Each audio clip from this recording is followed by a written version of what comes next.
Abner. Muy buenas noches, estimados hermanos y amigos. En nombre del Instituto Centroamericano de Estudios Teológicos y Sociales y en el mío propio, reciban un fraternal saludo en Cristo Jesús y nuestros mejores deseos de paz y bendición para cada uno de ustedes y de su familia. Es un honor para mí dar la bienvenida a cada uno de ustedes que están acá con nosotros en este conversatorio, donde estaremos abordando la crisis proto-trinitaria del cristianismo en el siglo III. Hoy tenemos el privilegio de contar por segunda vez, ¿verdad? Por segunda ocasión, con la presencia de nuestro querido hermano Julio César Clavijo Sierra, ingeniero civil, teólogo, pentecostal, unicitario e investigador de la Iglesia Pentecostal Unida de Colombia. Queremos en este conversatorio analizar académicamente esta crisis doctrinal como fenómeno histórico-teológico sin asumir dogmas confesionales. Sin más, ¿verdad? Preámbulo, damos la bienvenida a nuestro querido hermano Julio César Clavijo. Mi estimado hermano, bienvenido. Es un honor para nosotros tenerlo aquí por segunda ocasión. Gracias, hermano William. De verdad que también para mí es un honor estar con ustedes. Muchas gracias por su invitación y esperamos que esta noche sea un programa muy edificante, muy revelador, que sirva a todos los que nos van a estar viendo en este momento aquí en vivo, pero también los que nos van a ver después, que traiga bendición para los oyentes, ese es nuestro deseo, y que el conocimiento de que vamos a estar hablando, pues sirva también para que se cree un espacio de diálogo, ¿sí? De diálogo con las personas que han venido también practicando la doctrina de la Trinidad y que creen en ella, para que a través de estas investigaciones, estos hallazgos que nosotros vamos a presentar en esta noche, pues podamos hablar de una manera distinta. Lo que nosotros queremos es que la gente se enfrente con las mismas pruebas que nosotros nos hemos enfrentado y que entonces podamos hacer un diálogo académico, un diálogo de respeto, de altura, ¿sí? Como debe ser. Nosotros generalmente, los trinitarios nos han desafiado, nos han dicho que nosotros busquemos las pruebas, que miremos las pruebas, a ver si es cierto que la doctrina de la unicidad no existía en las épocas antiguas y que era la Trinidad eh, la doctrina que promulgaba la iglesia primitiva. Y pues nosotros hemos aceptado el reto y después de haber aceptado el reto, tenemos también nuestras conclusiones que queremos compartir. Y nos hemos dado cuenta que lo que ocurre con las pruebas, con la evidencia que existe, es que la iglesia cristiana creía en la doctrina de la unicidad de Dios, la iglesia primitiva creía mayoritariamente en la doctrina de la unicidad de Dios, a lo que ellos le llamaban el monarquianismo. Y eso es lo que queremos nosotros compartir en esta hora, hablando acerca de la crisis prototrinitaria del siglo III.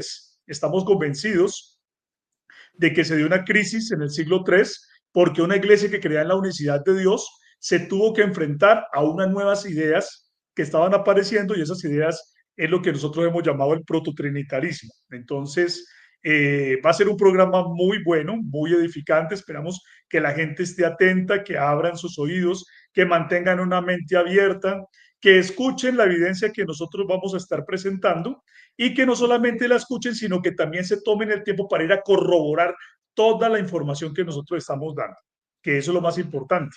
Amén. Okay. Muchísimas gracias, hermano, por su disposición. Contextualizando un poco el asunto sobre el tema, ¿verdad? Estamos hablando de la crisis prototrinitaria del siglo III. Bueno, son momentos de mucha inestabilidad política, la crisis del Imperio Romano, persecución, bueno, un sinnúmero de cosas. textos emblemáticos, ¿verdad? Que como los escritos de Hipólito, de Tertuliano, que en su intento de querer aclarar, ¿no? O rechazar sobre la naturaleza, contradecir, ¿verdad? Las controversias sobre la naturaleza de Cristo, ¿no? En la crítica, la idea también sobre el planteamiento de la doctrina de la Trinidad, como bien lo decía, queremos hacer una reflexión académica, ¿verdad? Sin intenciones de hacer cambiar de idea a la gente, simplemente, ¿verdad? Porque eso es, las doctrinas a veces son un poco, ¿no? Del pensamiento personal, privado, ¿verdad?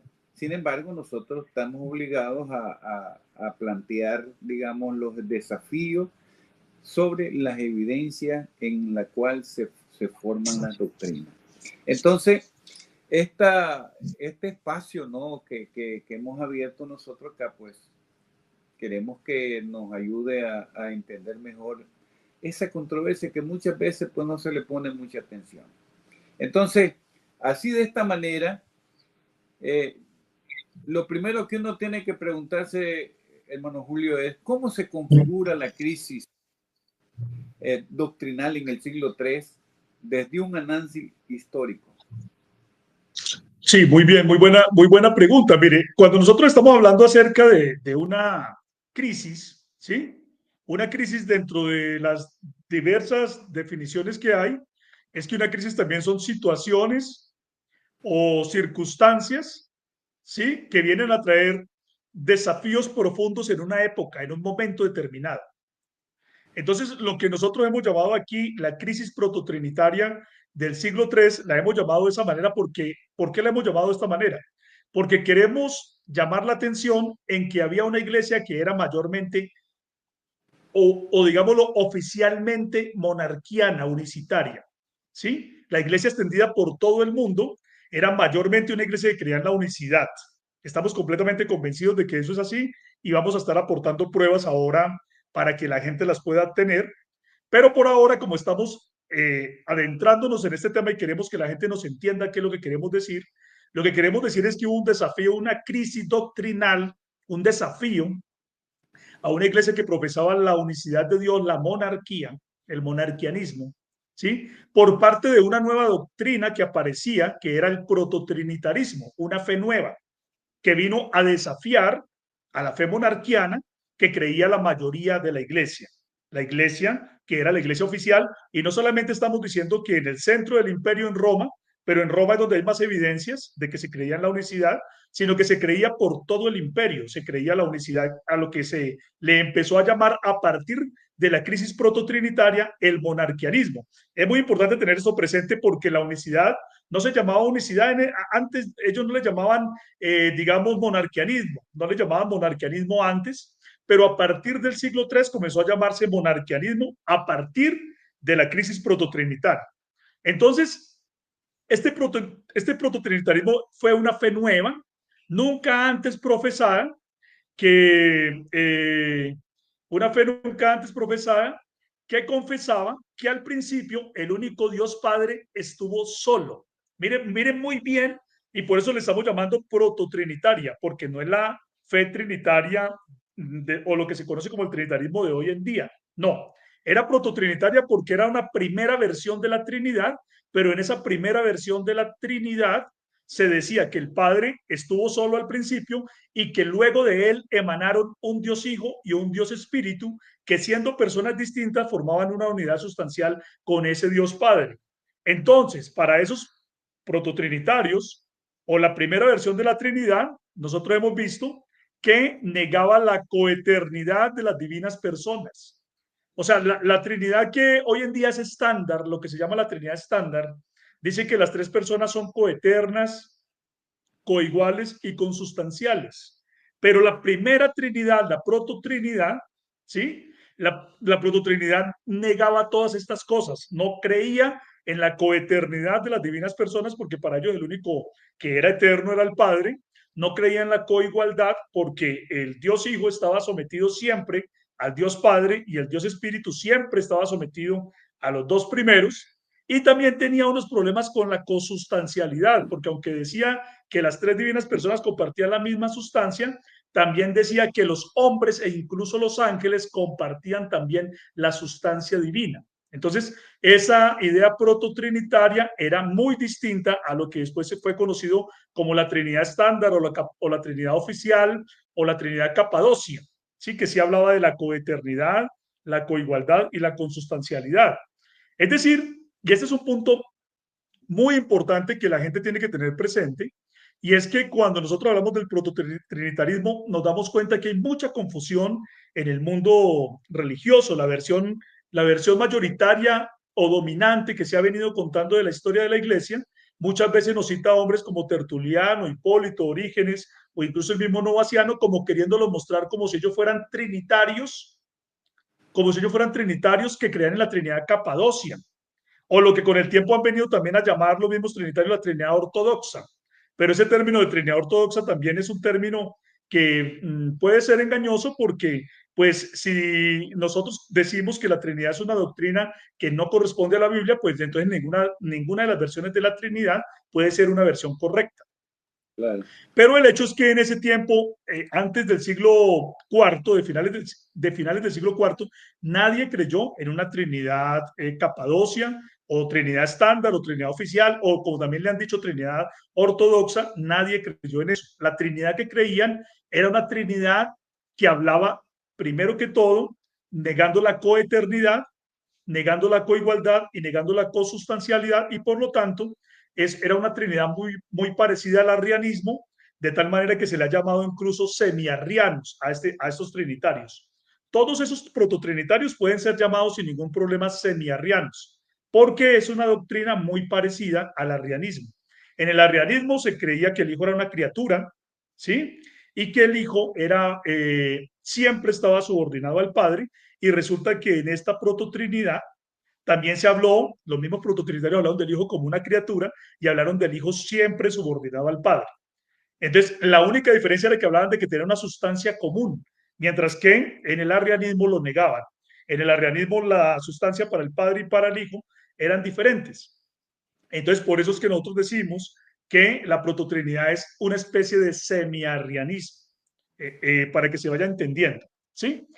Cuando nosotros estamos hablando de estos asuntos, tenemos que ser muy cuidadosos con la terminología utilizada, ¿sí? Nosotros hemos decidido utilizar esa frase prototrinitaria para marcar un énfasis en que la primera Trinidad se diferencia mucho de la Trinidad que luego, a finales del siglo IV, se volvió estándar. Y decimos que era semi-arriana porque ya hemos dicho, tiene características con el arrianismo, con la única diferencia de que mientras el arrianismo dice que el Padre y el Hijo e incluso el Espíritu son de sustancias distintas o esencias distintas, ese prototrinitarismo sí decía que eran de la misma sustancia, de la misma esencia. Entonces ahí están las diferencias. Cuando estamos hablando acerca también de este asunto del prototrinitarismo y de esa crisis que se formó, nosotros sabemos que nunca un evento histórico importante ocurre en el vacío. Siempre que un evento histórico importante ocurre, tienen que haber algunos antecedentes, Claro. ¿cierto? Eso sí es algo que nosotros tenemos que tener supremamente claro, porque nada en la historia que sea importante aparece de un solo momento, sino que tiene que haber venido una antesala, una preparación al evento que ocurre. Es Entonces, producto de algo. cuando nosotros apreciamos la crisis prototrinitaria, tenemos que ver que hubo dos antecedentes principales. El primer antecedente fue el desafío del gnosticismo con el que se enfrentó la iglesia al momento de predicar el evangelio, que desde el primer siglo se comenzó a dar y que inclusive nosotros lo vemos sobre todo en las epístolas, en las cartas del apóstol Juan y en su evangelio, y también en algunas menciones del apóstol Pablo, donde ellos están diciendo que algunos están negando que Jesucristo ha venido en carne. Alguna vez que hablamos sobre las crisis cristológicas en un programa anterior, habíamos explicado que el gnosticismo es una especie de sincretismo que tomaba de la filosofía grecorromana, de las religiones también paganas, un montón de ideas, pero que básicamente decía que había una dualidad donde el espíritu es lo bueno, lo ideal, lo perfecto y la materia es lo corrompido, lo sucio, lo contaminado, y por lo tanto entonces el ser humano es, en la antropología del gnosticismo, el ser humano es solamente un alma que está encerrada en un cuerpo porque el cuerpo es perverso, el cuerpo es malo, el cuerpo es sucio, es cochino, y como toda la materia es mala, entonces cuando se predicaba el evangelio y en el evangelio se decía que Dios, el Dios supremo se ha encarnado, el Dios supremo ha tomado materia y ha venido a salvarnos a nosotros manifestado en carne, entonces el gnosticismo odiaba esa predicación, esa enseñanza, y comenzó a presentar alternativas para negar que Dios se manifestó en carne. Entonces, por esa razón, esa idea de negar que Dios se manifestó en carne comenzó a afectar la situación y comenzó a preparar el camino para el prototrinitarismo. ¿Por qué? Porque más adelante el prototrinitarismo dijo que el Dios supremo, el Padre, no era el que se había encarnado, y siempre lo han negado. No se puede manifestar en carne el Dios Padre, tiene que ser un intermediario, alguien diferente al Padre, y entonces en este caso era el Dios Hijo, pero el Dios Hijo para los prototrinitarios siempre era considerado un Dios menor. Eso es muy importante que se tenga presente. El Padre era mayor, el Hijo era menor y siempre un siervo, un ser, sí, era un subalterno del Padre siempre. Y el segundo antecedente fue la teología del Logos Hijo, que también la mencionamos en el programa anterior cuando hablamos acerca de las crisis cristológicas, la teología del Logos Hijo, que sobre todo fue impulsada por Justino Mártir, es lo que nosotros podemos ver en las evidencias, un hombre llamado Justino Mártir, que dijo Justino Mártir, que en un principio, cuando Dios quería crear el mundo, él tuvo un pensamiento, lo que se puede llamar el logos interno, un logos interno, pero que cuando él quería crear el mundo, como él no lo podía crear, y este Justino estaba afectado también por el gnosticismo de cierta manera, como él no lo podía crear porque la materia es mala y el Dios Supremo no la puede tocar, ni siquiera se puede concebir que él pueda tener alguna relación directa con la materia, entonces se necesitaba un intermediario que creara la materia, un Dios de menor categoría.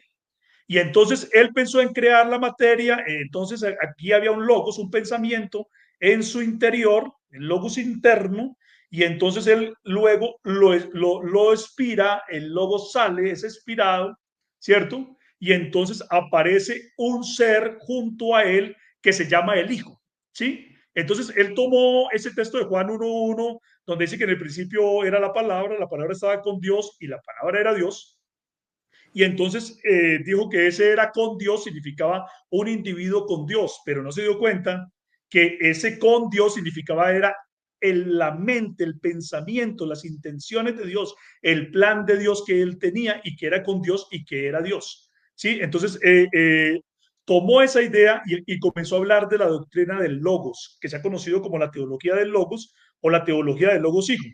Cualquier persona que quiera corroborar lo que yo estoy diciendo es acerca de la teología del logos, todos los expertos en patrística la mencionan y ponen a Justino Mártir como el desarrollador de esa doctrina, la teología del logos hijo. Entonces, la teología del logos hijo quiere decir que toma la idea de Juan 1:1, pero a la idea de Juan 1:1 la distorsiona y dice que había otro individuo con Dios. Entonces, a partir de ahí, de esas dos ideas, ¿sí? Entonces, es que se prepara el camino para el prototrinitarismo, porque mire usted que antes del siglo III, la gente ya estaba creyendo por lo menos en dos, en un Dios más grande y en un Dios menor que se llamaba el Logos Hijo. Ahora, lo que hicieron los prototrinitarios fue introducir a un tercer individuo, al Espíritu. Eso fue lo que ellos hicieron. ¿Sí? Entonces lo comenzaron a presentar como otro individuo con personalidad independiente. Antes, en el siglo II, si alguna persona mencionó la idea trinitaria o habló de o expresó el término Trinidad, no lo hizo en el sentido de hablar acerca de tres personas divinas, sino de tres aspectos, o por lo menos, digámoslo así, hablaban de un Dios Padre, un Dios Hijo y del Espíritu como un aspecto del verbo, del logos, ¿sí? O como un aspecto del Padre. Es decir, a veces no sabían a quién ponérselo, pero no se hablaba del Espíritu como un individuo distinto, lo cual sí comenzó a darse con los prototrinitarios. Y es bien curioso también que los prototrinitarios hablaban del espíritu como alguien diferente, pero tampoco desarrollaron una teología muy amplia alrededor de ese tercer individuo. Sin embargo, ya lo comenzaron a mencionar así. Entonces, eso es lo que nosotros estamos viendo alrededor de este asunto de la prototrinidad y los antecedentes que tuvo, ¿sí? Ya para hablar acerca de cómo empieza la controversia prototrinitaria, pues tenemos que hablar acerca de un primer individuo que fue Tertuliano de Cartago. Entonces, vamos a hablar acerca de Tertuliano para que se entienda qué fue lo que pasó. Tertuliano fue el primer gran líder prototrinitario en el siglo III, el primer gran líder prototrinitario. Es decir, antes de Tertuliano no tenemos evidencia, la evidencia con la que contamos, ¿sí? Nos demuestra que antes de Tertuliano no hubo ninguno que hubiera hablado acerca de tres personas divinas y distintas dentro de la deidad. Es decir, no se tiene evidencia de nadie antes de eso. Por eso Tertuliano se vuelve un hombre muy importante al momento en el que nosotros estamos estudiando este asunto. Entonces, Tertuliano fue el primer gran líder prototrinitario que él se convirtió al cristianismo alrededor del año 190, cuando él tenía alrededor de unos 35 años de edad. ¿Sí? A partir de ese momento, Tertuliano emprendió una incansable labor literaria en defensa de su nueva fe, del cristianismo. Era muy bueno para escribir. Cuando uno mira las obras de Tertuliano, se da cuenta que fue un escritor muy prolífico, que escribió mucho, que hay muchas obras de él que sobreviven y muchas se perdieron también, ¿sí? Y entonces uno se da cuenta que él tenía habilidades para escribir, para redactar. Una de sus primeras obras, inclusive, se llama Apologética, con la cual se hizo muy famoso porque él recién se había convertido en cristiano y hizo en ese libro una defensa extraordinaria, estupenda de la fe cristiana, ¿sí? Ante todo el mundo romano. Presentaba el cristianismo como una fe que valía la pena creer y que sacaba a la gente de los ídolos, ¿sí? Y se burlaba también de falsas acusaciones que habían contra los cristianos en ese tiempo. Y resulta que en esa obra, Tertuliano demostró que él creía en la unicidad de Dios, en el monarquianismo, ¿sí? En Apologética, por ejemplo, en Apologética en el capítulo 17, dice Tertuliano lo siguiente, y presten muy buena atención porque ese primer Tertuliano difiere del segundo Tertuliano que comenzamos a ver después cuando él se vuelve prototrinitario. Entonces, esto nos está demostrando que si en la primera obra él no habló de Trinidad, sino de unicidad, es decir, que esa era la fe que él había abrazado. Entonces, escuchen bien esto que él dice. Dice, abro comillas, dice, el objeto de nuestra adoración es el único Dios. Él que por su palabra imperativa, su sabiduría ordenadora, su grandioso poder sacó a la luz de la nada esta masa de nuestro mundo. Mire que aquí está hablando de la sabiduría, del poder, como un aspecto de Dios, del Padre, no como un individuo diferente. ¿Sí? Está diciendo que por la palabra imperativa, o sea, cuando ordenó con su palabra, por su sabiduría ordenadora, por su grandioso poder, sacó a la luz de la nada toda esta masa de nuestro mundo, con todo su conjunto de elementos, cuerpos, espíritus, para la gloria de su majestad, de donde también los griegos le han otorgado el nombre de cosmos. Él se presenta a nuestras mentes en su grandeza trascendente como a la vez conocido y desconocido. Mire que está diciendo dos aspectos de Dios, conocido y desconocido. Y esta es la culpa suprema de los hombres, dice, que no quieren reconocer uno. Lo dice Tertuliano. ¿Sí? Dice que la culpa suprema de los hombres es que no quieren reconocer a uno a quien no pueden posiblemente ignorar. Pero el problema es que el mismo Tertuliano que había dicho que la culpa suprema de los hombres es que no quieren reconocer a uno, es el que más adelante comete esa misma culpa suprema al hablar de tres en uno. Ese fue el error de este Tertuliano. ¿Sí? Entonces dice, a que no puede posiblemente ignorar, oh noble testimonio del alma cristiana por naturaleza. No mira al Capitolio, no mira a donde están los ídolos, en el Capitolio romano, sino a los cielos. Sabe que allí está el trono del Dios vivo, ya que de él y de allí mismo descendió.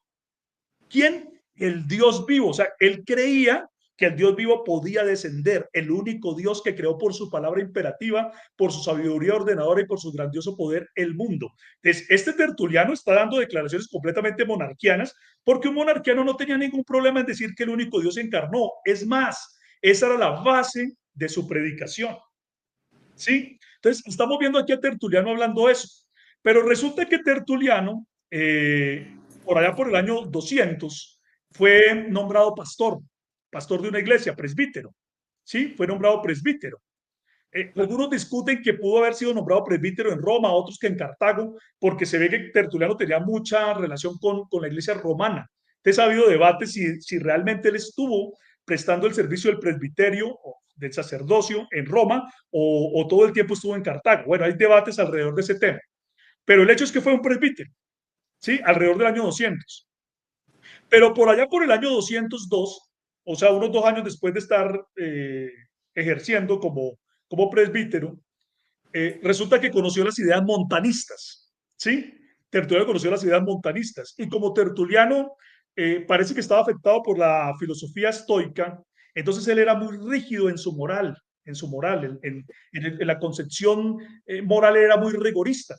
Y cuando conoció las ideas montanistas, que también eran rigoristas, entonces a él le gustaron, le encantaron esas ideas del montanismo. Y entonces las abrazó, pero las abrazó no abiertamente, sino comenzó como a coquetear con ellas al principio, ¿no? A coquetear con ellas. Y entonces, con el tiempo, ya por el año 207, rompió definitivamente con la iglesia y se declaró montanista, ¿sí? Y entonces, a partir del año 207, él comenzó a atacar a la iglesia de una manera impresionante, porque él ya se retiró de la iglesia, además porque no es que se hubiera retirado, es que lo retiraron de la iglesia, ¿sí? Seferino era en ese momento obispo en Roma y entonces excomulgaron a Tertuliano. Y por allá por el año 213, cuando ya Tertuliano era un montanista declarado, él escribió una obra llamada Contrapraxias, la cual es la primera obra que desarrolla la teología prototrinitaria. ¿Sí? Si alguien quiere conocer la teología prototrinitaria, Contrapraxias es el libro recomendado. ¿Sí? Ese es el libro. Pero cuando usted mira Contrapraxias, se da cuenta que Contrapraxias es un ataque feroz contra un líder monarquiano o unicitario fuerte de Roma, que sin duda alguna es Calisto. Calisto, que era en ese momento, en el 213, la mano derecha de Seferino, del obispo Seferino, el que lo orientaba y lo guiaba en todo, era la mano derecha completa de Seferino, que inclusive el mismo Tertuliano y otro prototrinitario llamado Hipólito dicen que Calisto era el verdadero obispo, que Seferino parece que tenía el título de obispo solamente de nombre. El hecho es que Tertuliano ataca a Calisto con todas las fuerzas y le llama Praxias, que significa el entrometido, es decir, es un apodo despectivo. Tertuliano tenía la costumbre de atacar a sus oponentes teológicos, tenía la costumbre de ponerles apodos, de menospreciarlos, de no decirles los nombres. Entonces no nos llama a nosotros la atención de que le haya dicho Praxias, el entrometido. Pero hay una cosa muy importante en contra Praxias y es que dice que el hombre al que él está atacando, es decir, a Praxias, que es Calisto, dice que presenta dos características importantes. La primera, que es un gran antimontanista, es decir, alguien que se opone a las ideas de los montanistas. No quiere que el montanismo progrese en Roma y se le planta de frente y no lo deja progresar, ¿cierto? Entonces, Tertuliano se queja, dice, cuando ya estaban a punto de recibir en comunión a la profecía de Montano, Priscila y Maximila, que eran montanistas, vino Praxias y no dejó que esa nueva profecía, le llamaban ellos, la nueva profecía progresara en Roma. Entonces, por esa razón, Tertuliano odiaba a Calixto, a Praxias. Pero la segunda razón es porque también dice que él se oponía a la prototrinidad. Entonces, Tertuliano, hay una cosa que no se puede dejar pasar aquí por alto, y es que Tertuliano, en la misma obra de Contra Praxias, dice dos, o sea, ya él ha dicho eso de que Praxias era un antimontanista, y vemos que Calisto era un gran antimontanista, pero también un gran anti-prototrinitario. Y Tertuliano admite que la mayoría de los creyentes de esa época creían en la unicidad de Dios. Cuando leemos Contrapraxias, en el capítulo número 3, Tertuliano, que era un hombre muy preparado, muy ilustrado, que inclusive se cree que fue abogado por las habilidades para expresarse y también por el conocimiento del derecho que él manifiesta en sus obras, se cree que él era un abogado. Entonces, él dice en esa obra, él admite que la mayoría de los creyentes de esa época creían en la unicidad de Dios. En Contrapraxias, capítulo 3, abro comillas, dice, los simples, así se refiere a la iglesia, los simples, porque recuerden que él ya era un montanista en ese momento, los simples, de hecho, por no decirles imprudentes e idiotas. Mire cómo se expresaba Tertuliano, los que siempre constituyen la mayoría de los creyentes. O sea, está diciendo que la iglesia monarquiana era la mayoría de los creyentes. Dice, están alarmados con la dispensación de los tres en uno. ¿Sí? Esa gente, la mayoría, están alarmados, están asustados. Está diciendo él, están como preocupados. ¿Por qué? Porque aquí comienza una idea nueva a desafiar. Por eso nosotros llamamos que es una crisis prototrinitaria que está apareciendo. Sobre la misma base que en su misma regla de fe les saca a ellos de la pluralidad de dioses del mundo al único Dios verdadero, sin comprender que aunque Él es el único Dios, uno tiene que creer en Él con su propia economía. Y dice, sigue diciendo Tertuliano, ellos consideran que el orden numérico y la distribución de la Trinidad son una división de la unicidad. ¿Sí? O sea, ellos consideraban que hablar de tres y de hablar de un orden numérico, de una distribución de Dios que se distribuyó el Padre, primero en un Hijo y luego en un Espíritu, que eso es una división de la unicidad. Mientras que la unidad que se deriva de la propia Trinidad está lejos de ser destruida, siendo en realidad el apoyo de la misma. Dice, ellos nos están acusando constantemente de que somos predicadores de dos y tres dioses, mientras que se toman para sí mismos el crédito de ser adoradores del único Dios. O sea, los monarquianos veían la idea de Tertuliano y decían, no, ustedes adoran dos o tres dioses. ¿Sí? Y nosotros somos los que creemos en el único Dios. Dice, como si la propia unicidad en sí, con deducciones irracionales, no produjera herejía y la Trinidad racionalmente considerada no constituyera la verdad. Esa es la forma de pensar de él, ¿no? Dice, nosotros, dicen ellos, y está hablando de los monarquianos, sostenemos la monarquía o gobierno del único Dios. Entonces, mire que a partir de aquí comienza a aparecer la palabra monarquía o monarquianismo. Los monarquianos, la iglesia mayoritaria, insistía en que ellos creían en el gobierno del único Dios, en contraste con la idea trinitaria que estaba presentando a tres gobernantes celestiales. ¿Sí? Entonces, por eso, a partir de ese momento comenzaron a llamarse monarquianos, y lo que nosotros podemos ver ahí en Contrapraxias es que ese término monarquianos fue un término que surgió de ellos mismos, de la iglesia, es decir, ellos se sentían cómodos utilizando el término monarquianos, ¿sí? Se sentían cómodos utilizando el término no, monarquianos. Entonces, para ir contextualizando y ir finalizando esa primera parte de su pregunta, vamos a decir también que a Tertuliano lo siguió un señor llamado Hipólito, ¿sí? Que igualmente como Tertuliano era un rigorista moral. Y lo mismo, algo que llama también la atención es que todos los prototrinitarios, ¿sí? O los primeros trinitarios, todos fueron rigoristas morales, todos, absolutamente todos. Hipólito era, en ese mismo sentido, parecido a Tertuliano. Y Hipólito, lo que ocurrió es que él sí vivía en Roma, él quería tener el obispado. Cuando muriera Seferino, él estaba esperando que tener la oportunidad de ser el obispo de Roma, pero resulta que ese obispado, pues lo ganó Praxias porque la gente nombró a Praxias como el obispo de Roma.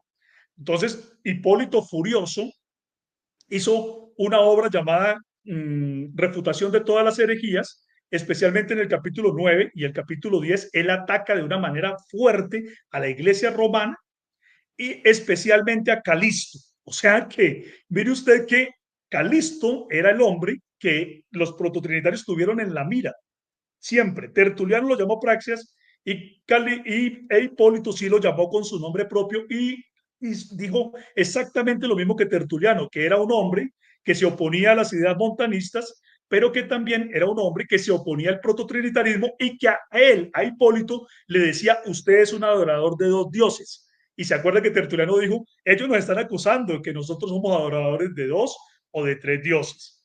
Entonces, este Hipólito, cuando no fue nombrado el obispo de Roma, entonces él fundó una iglesia aparte, realizó un cisma, fundó una iglesia aparte y esa iglesia prototrinitaria tenía un antiobispo. Es decir, ¿qué es lo que quiero mostrarles con todo esto? Miren, que el primer prototrinitario fue un montanista, alguien que ya no pertenecía a la iglesia.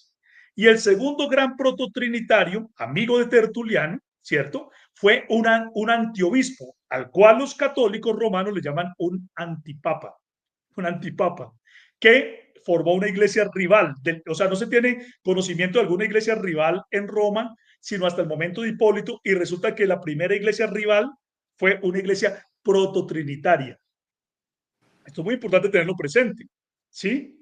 Es muy importante tenerlo presente. Y otra cosa más, cuando Hipólito estaba como presbítero en Roma, resulta que recibió la visita de un joven que venía de Alejandría, por el año 213, justamente el mismo año cuando Tertuliano publicó Contrapraxias. Un joven que venía de Alejandría, llamado Orígenes de Alejandría, llegó a Roma y visitó a Hipólito. Y no se reunió, mire usted, no se reunió ni con Calisto, ni se reunió con Seferino, sino que se reunió con Hipólito y obviamente allí aprendió las ideas prototrinitarias de parte de Hipólito, y ese joven de 28 años, llamado Orígenes de Alejandría, se fue para Alejandría y con el paso del tiempo comenzó también a desarrollar esa idea prototrinitaria para que tuviera también un énfasis o digamos una influencia en Alejandría, o sea que Orígenes llevó la crisis prototrinitaria primero a Alejandría, pero también por todo el Oriente, ¿sí? Y este Orígenes llegó a ser incluso más influyente que los otros anteriores. También hubo otro hombre llamado Novaciano, que murió por el 258, que también creó, también fue el segundo antiobispo de Roma, se opuso al obispo Cornelio y también creyó en la prototrinidad. Es decir, ¿qué es lo que estamos viendo nosotros acá? Que todos los prototrinitarios fueron personas que estaban por fuera de la iglesia. El mismo Orígenes fue excomulgado por su obispo Demetrio, y un obispo romano llamado Ponciano ratificó la excomunión de Orígenes. Él continuó por allá ejerciendo como presbítero y todo lo demás, y recibió el apoyo de algunos otros obispos por la zona de Palestina, ¿sí? Pero de todas maneras, él ya estaba excomulgado, ¿sí? Había sido excomulgado. Entonces, mire usted que estos prototrinitarios todos fueron así, todos fueron excomulgados, fueron gente que no pertenecía a la iglesia. Ahora, ¿de dónde sacamos nosotros esta información que estamos dando? Pues de las mismas obras de estos hombres, de Tertuliano, de las mismas obras de Tertuliano, ya lo dijimos en Contrapraxias, de Hipólito en refutación de todas las herejías, de Novaciano en sobre la Trinidad y las muchas obras de Orígenes de Alejandría. Una cosa que llama mucho la atención, hermano William, y a mí me gustaría que usted hiciera un análisis de esto que le voy a decir, es que si la iglesia era mayoritariamente monarquiana, unicitaria, ¿cómo es posible que hoy en día no hayan o no se encuentren las obras, por ejemplo, de Calixto, al cual el mismo Tertuliano le llama un doctor, ¿sí? O sea, era un hombre entendido en la teología. Entonces, ¿por qué las obras de Calixto no aparecen, pero sí aparecen las obras de todos los prototrinitarios? Eso no nos llama la atención de que tuvo que haber habido un sesgo en cuanto a la preservación de escritos de esa época, y aún así, con lo que ha sobrevivido de parte de ellos, nosotros podemos darnos cuenta por los testimonios de ellos mismos, de estos primeros prototrinitarios, que la iglesia oficial de esa época, del siglo III, era en su mayoría una iglesia monarquiana. Incluso el mismo Orígenes de Alejandría también lo admite, que en el Oriente también los monarquianos eran la mayoría y que él era una minoría. Lo dice en varias partes, por ejemplo, en la obra Contra Celso y todo lo demás.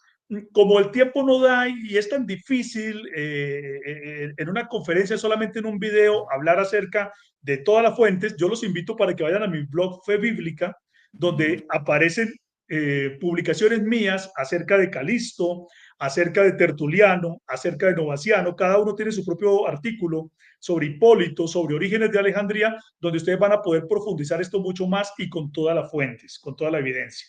Entonces el asunto no es que ustedes nos escuchen solamente y digan, esta gente está hablando mentiras, esta gente dice tonterías, sino que nosotros les estamos haciendo un desafío y es, vayan y miren nuestras investigaciones y dense cuenta si lo que nosotros estamos diciendo es verdad o es mentira, pero nosotros estamos convencidos de que tenemos información, evidencia que demuestra que definitivamente la iglesia de su momento era monarquiana y por eso hemos llamado a esto una crisis prototrinitaria, porque tuvieron que enfrentarse con ese desafío histórico que planteaban estos hombres con esa doctrina de que habían tres personas, pero esas tres personas no eran coiguales ni coeternas y tenían problemas en la consustancialidad.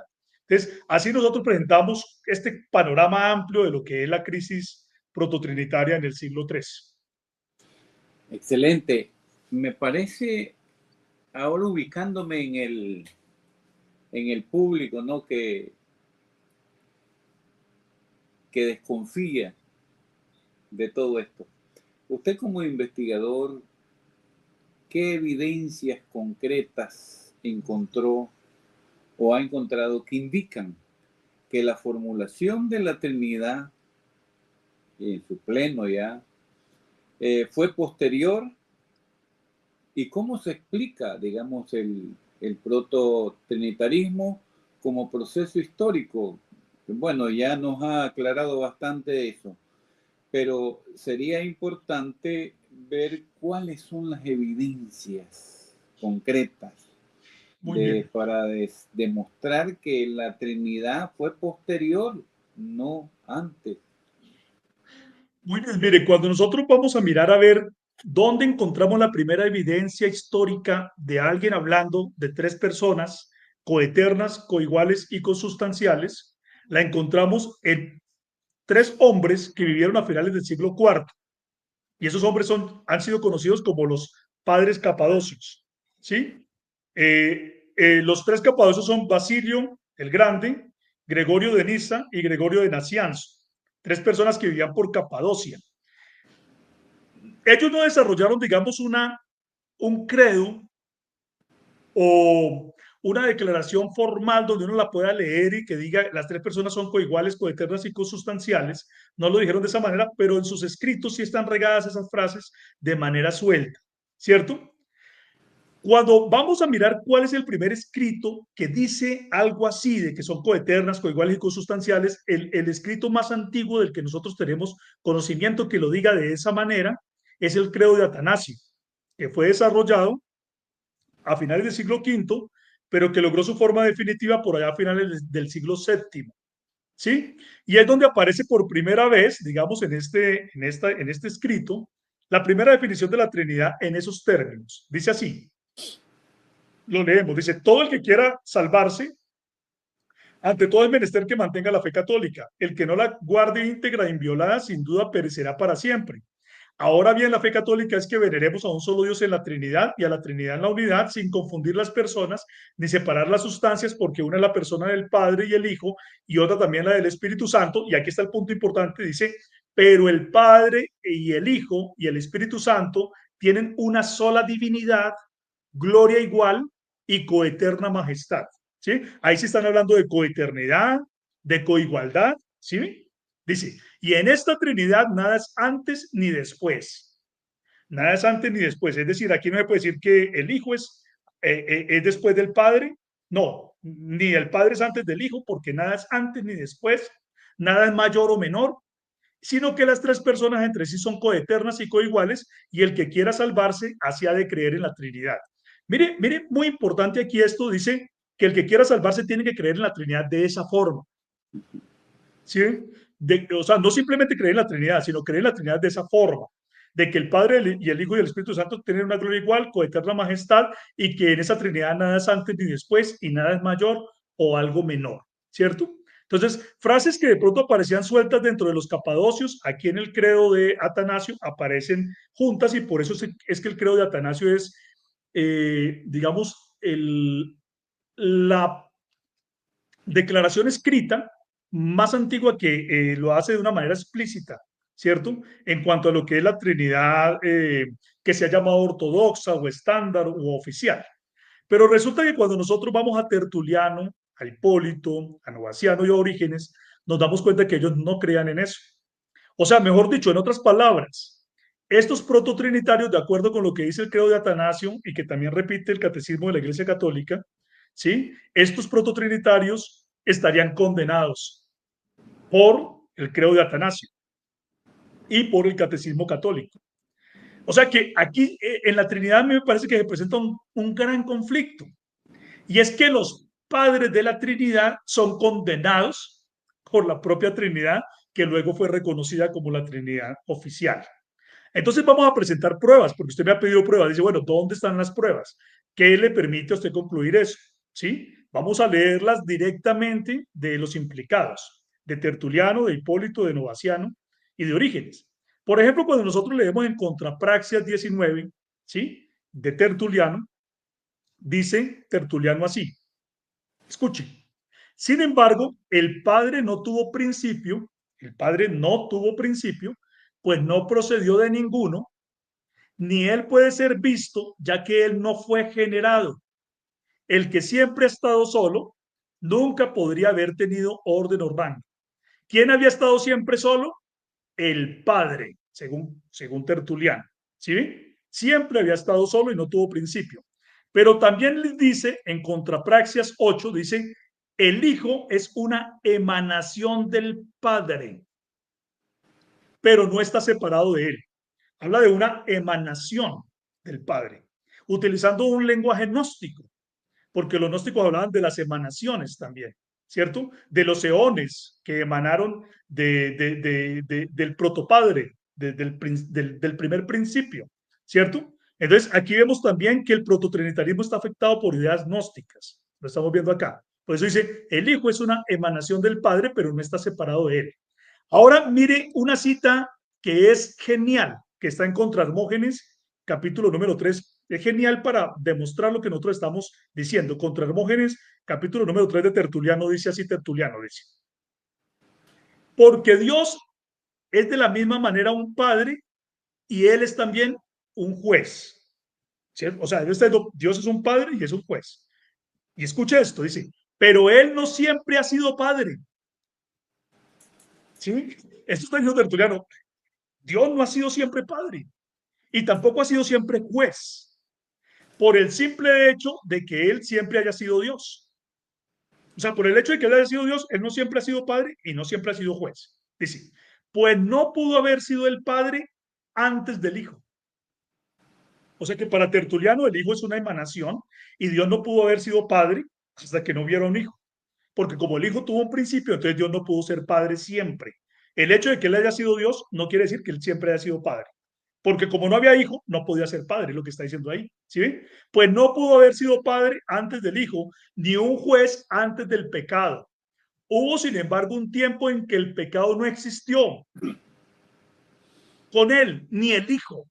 Hubo un tiempo en que no existió el pecado, por lo tanto no era juez. Y hubo un tiempo en que no existió el Hijo con él y por lo tanto no era padre. El primero de los cuales, o sea, el pecado, lo constituyó al Señor un juez y el segundo lo constituyó un padre. De esta manera, Él no fue Señor antes de que existieran aquellas cosas sobre las cuales Él iba a ser el Señor, sino que solo llegaría a ser el Señor en algún tiempo futuro. Así como Él se hizo Padre por el Hijo y un juez por el pecado, así también Él se hizo Señor por medio de las cosas que Él hizo a fin de que pudieran servirle. Contra Hermógenes, capítulo 3. Mire, o sea, nosotros que estamos viendo aquí leyendo lo que hay, la evidencia que existe, ¿sí? ¿Cómo podría uno reclamar que Tertuliano es un trinitario? No lo es. Él era un proto-trinitario. Él creía que el Padre estuvo solo y que el Hijo emanó del Padre y que cuando el Hijo emanó del Padre, entonces Dios se volvió un Padre porque antes no lo era. Así como tampoco era un juez antes de que existiera el pecado, según lo que plantea Tertuliano. Mire otra declaración de Tertuliano en Contrapraxias, capítulo número 13. Capítulo número 16, dice, pues el Padre ama al Hijo y ha puesto todas las cosas en su mano y desde el principio le ha entregado a él todas las cosas.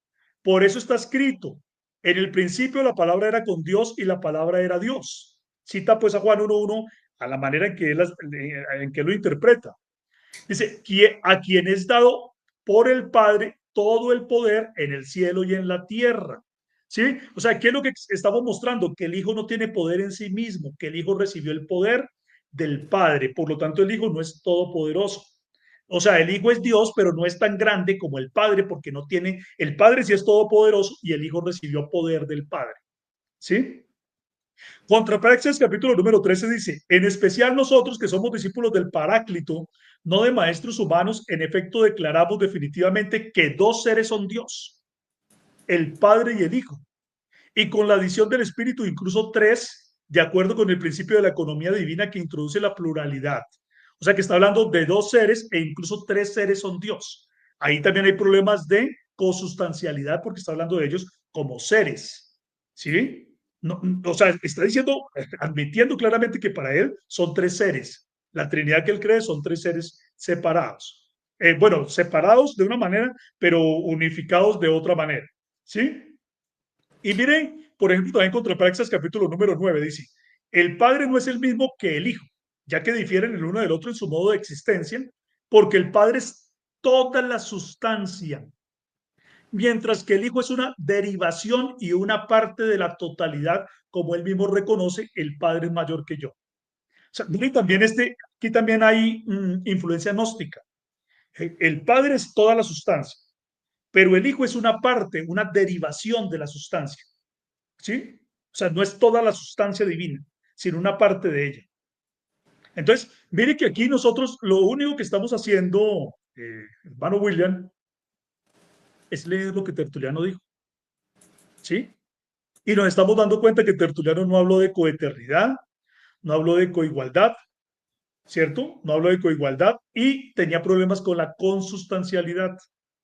Así es lo que nosotros estamos viendo acá. Entonces, esas evidencias son muy poderosas. Cuando una persona habla de Tertuliano como un trinitario, es porque está repitiendo lo que la tradición ha venido enseñando y entonces él lo repite de manera acrítica, pero muchos es porque no han leído realmente a Tertuliano. O también ocurre que muchos han leído a Tertuliano, pero por causa de que piensan que él es un trinitario eh, capadocio o un trinitario oficialista, de lo que con el tiempo se llamó el oficialismo trinitario, entonces ellos creen que Tertuliano está hablando en esos términos, pero realmente no es así. Tertuliano está hablando de una manera muy distinta, al punto que esa Trinidad posterior está condenando al padre de la Trinidad, que es Tertuliano. Es una cosa completamente, me parece a mí, un gran problema en el que está metida la Trinidad. Porque cuando pone como estándar a la Trinidad Capadocia, entonces condena a sus propios padres, a los prototrinitarios del siglo III. ¿Sí? Voy a leerle aquí de Hipólito dos citas, porque hay muchísimas. En la investigación que yo presento hay muchísimas más citas, pero a manera de ejemplo, pues hay que poner unas pocas. Pero mire, por ejemplo, lo que dice Hipólito en Contra Noeto, capítulo número 14. Escuche esta parte, dice. Y así apareció otro junto a él, es decir, otro junto al Padre, porque para Hipólito también el Padre era el único coeterno. Pero dice, apareció otro junto a él. Pero cuando digo otro, no quiero decir, dice Hipólito, que haya dos dioses, sino que es solo como la luz de la luz o como el agua de una fuente o como un rayo del sol, porque solo hay un poder que proviene del todo y el Padre es el todo, de quien proviene este poder, la palabra. ¿Sí? O sea, otra vez vuelve y dice lo mismo que Tertuliano, el Padre es el todo y la palabra es una derivación, no es el todo, es una parte de la deidad. ¿Sí? Como un desprendimiento, y ahí también hay doctrina gnóstica, porque eso es lo mismo que crean los gnósticos con los eones, que se desprendieron del protopadre. ¿Sí? Dice, y este es el espíritu que vino al mundo y se manifestó como el Hijo de Dios. Todas las cosas pues son por él y solo él es del Padre. Del Hijo salieron todas las cosas, pero solo el Hijo viene directamente del Padre. Ideas también de la doctrina del Logos Hijo y ideas también del gnosticismo, como ya le hemos mencionado. Contra Noeto, capítulo número 14 dice, otra vez Hipólito, no hablaré de dos dioses, sino de uno, pero de dos personas y de una tercera economía, es decir, la gracia del Espíritu Santo. Pues el Padre es uno, pero hay dos personas, porque también está el Hijo. Y luego está la tercera, el Espíritu Santo. La economía de la armonía se reduce a un solo Dios porque Dios es uno. El Padre es quien manda y el Hijo es quien obedece. Y el Espíritu Santo quien da entendimiento. Pero aquí está diciendo que el Padre manda y que el Hijo obedece. O sea, ahí no hay coigualdad. ¿Sí? No hay coigualdad. Entonces, ¿dónde nosotros lo estamos viendo? Aquí leyéndolo. No, Hipólito no dice que fue por motivo de la encarnación que el Hijo obedece. No, no, no. Hipólito está diciendo que el Hijo siempre obedece al Padre, ¿sí? Incluso antes de la encarnación. Entonces, no es un asunto de la economía, como se habla de la Trinidad económica, sino que esto es un asunto ontológico, ¿sí? Entonces, aquí se está viendo claramente que en esa Trinidad ontológica de Hipólito, el Hijo siempre estaba subordinado al Padre. Leamos a Novaciano, miremos unas citas de Novaciano rápido también, dos citas de Novaciano que tengo acá. Dice Novaciano, Dios ciertamente procedió de Dios. Dios procedió de Dios. Ojo lo que está diciendo Novaciano. Dice, creando, mire el término que usa, creando. Dios procedió creando una criatura, ¿sí? Creando a una segunda persona después del Padre, siendo el Hijo, pero sin quitarle al Padre la característica de ser un solo Dios, porque si no hubiera nacido comparado con aquel que no nació, manifestándose una igualdad en ambos, daría como resultado dos seres no nacidos, y así dos dioses, si no hubiera sido engendrado, comparado con aquel que no fue engendrado, y al ser hallado iguales, al no ser engendrados, habrían sido razonablemente dos dioses, y así Cristo habría sido la causa de dos dioses. O sea, dice, si hubieran sido iguales, hubieran sido dos dioses. Si hubieran sido iguales, hubieran sido dos dioses. O sea, tienen que ser desiguales para que no sean dos dioses. Porque este tiene que haber salido del otro para tener la misma sustancia. Mire usted, o sea, él está negando la coigualdad. Y dice, si él hubiera sido formado sin principio como el Padre, o sea, la segunda persona, y él mismo fuera el principio de todas las cosas como lo es el Padre, esto habría dado dos principios y en consecuencia no habría mostrado también y en consecuencia nos habría mostrado también dos dioses. O sea, si hubieran dos eternos, dos no engendrados, entonces eso hubiera sido dos principios, por lo tanto, dos dioses.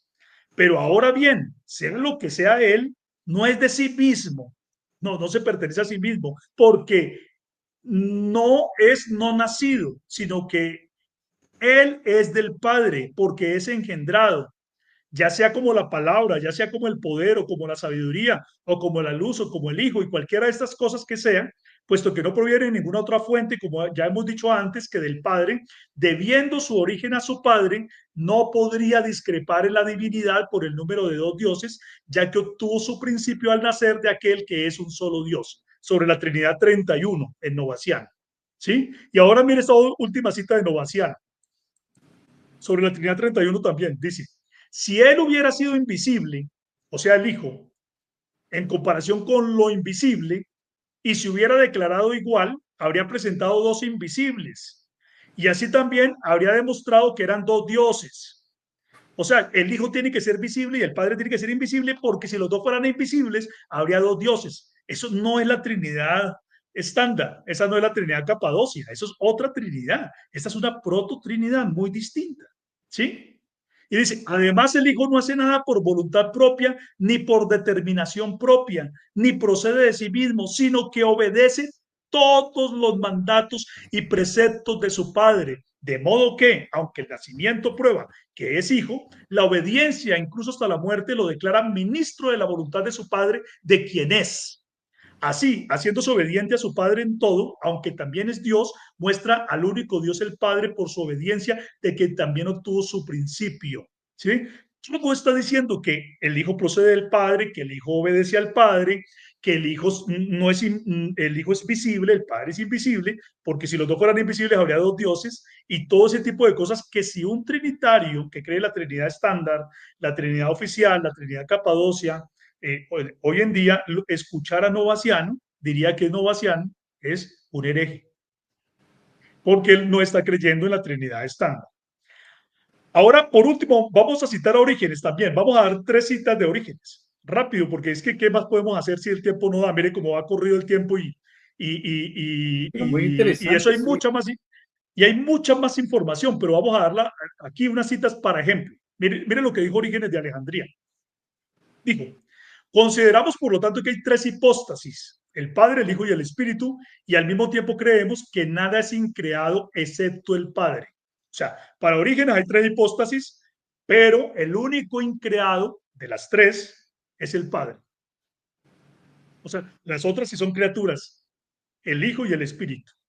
Luego dice, bueno, lo que estamos leyendo está en el comentario al Evangelio de Juan de Orígenes, capítulo 2, versículo 6.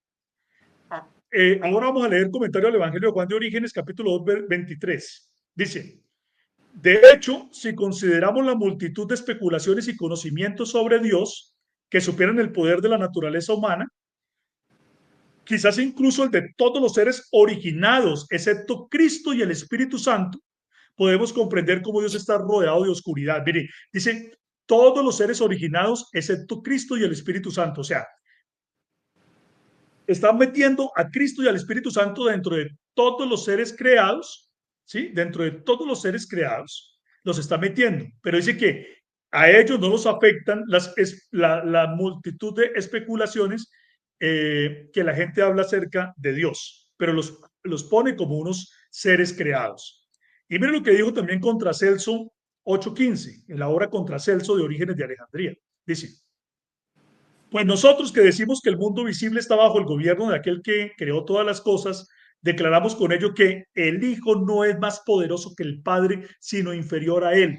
¿Sí? Lo que está diciendo Orígenes. El Hijo no es más poderoso que el Padre, sino inferior a él. Y basamos esta creencia en las afirmaciones del propio Jesús que dijo, el Padre que me envió es mayor que yo. ¿Sí?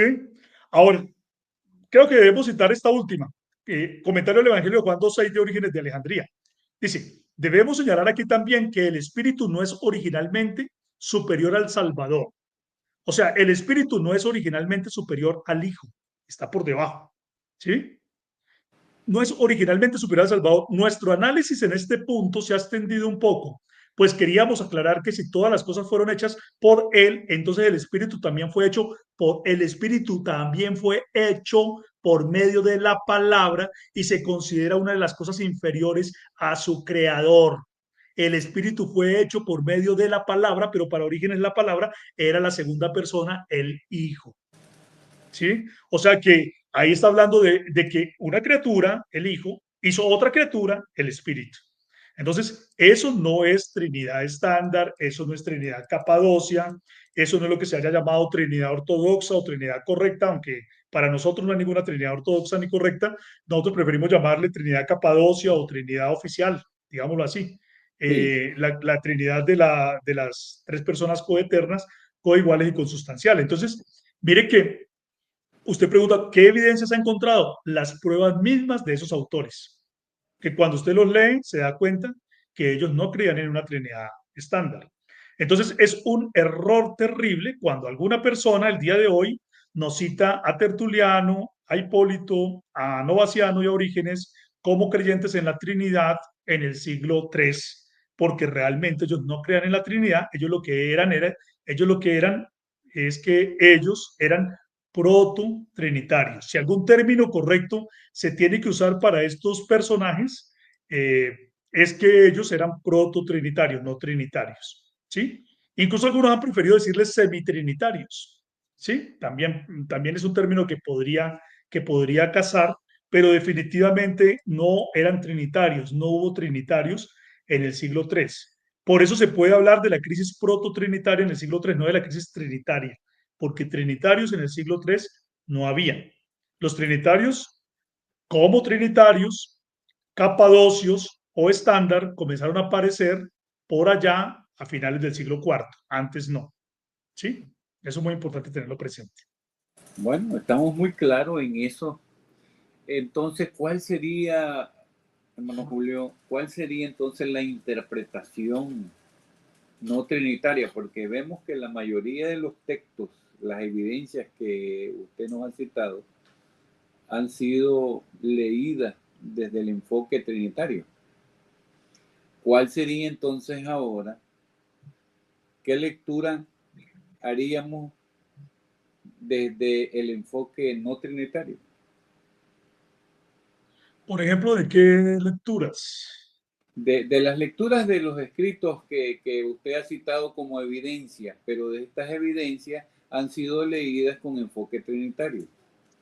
Bueno, cuando han sido leídas con enfoque trinitario se está cometiendo un error de anacronismo. Eso es un punto clave que nosotros tenemos que tener presente porque usted no puede colocar o clasificar como trinitario a un individuo, ¿cierto? Que está diciendo que las tres personas no son coeternas, que las tres personas no son coiguales y que tiene problemas con la consustancialidad de esas tres divinas personas.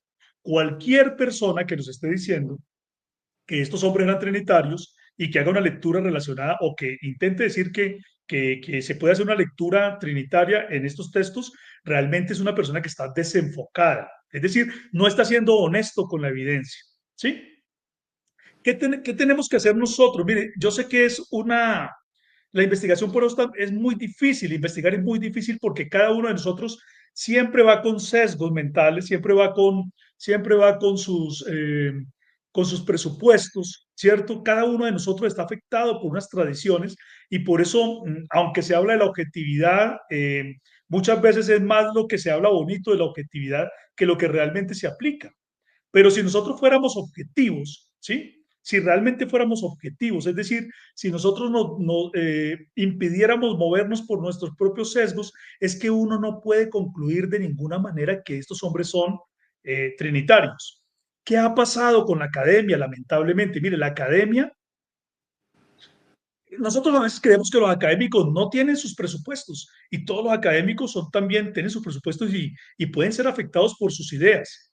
Entonces, cuando llegan a textos como estos, gente que ha creído toda la vida en la Trinidad, que la ha defendido, que ha dicho que esa doctrina aparece en la Biblia, que es la doctrina ortodoxa, etcétera, etcétera, etcétera, pues ellos están interesados en buscar sustento para su tesis de que la Trinidad es la doctrina ortodoxa. Y por lo tanto, cuando llegan al siglo III, están interesados en buscar a cualquier individuo que les pueda servir para tal propósito. Pero el problema es que llegan a estos prototrinitarios y los quieren leer como trinitarios cuando no se puede hacer. ¿Sí? Hay unos, por ejemplo, muchos estudiosos en patrística se han dado cuenta que estas personas del siglo III no eran trinitarias en el sentido estándar u oficialista. ¿Sí? Pero entonces comienzan a buscar justificaciones.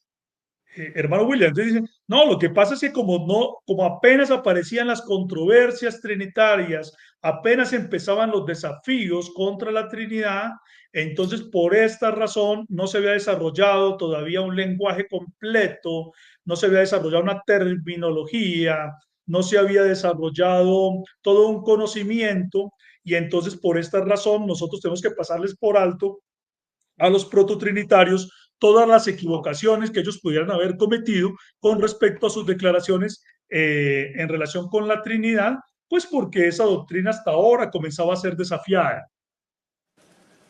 No, eso no es cierto.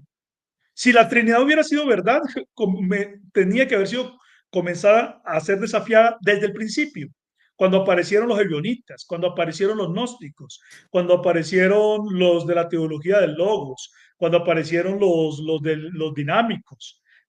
Desde ahí ya que comenzaban a desafiar la divinidad de Cristo, ya la Trinidad entonces estaría siendo desafiada si es que hubiera sido la doctrina estándar.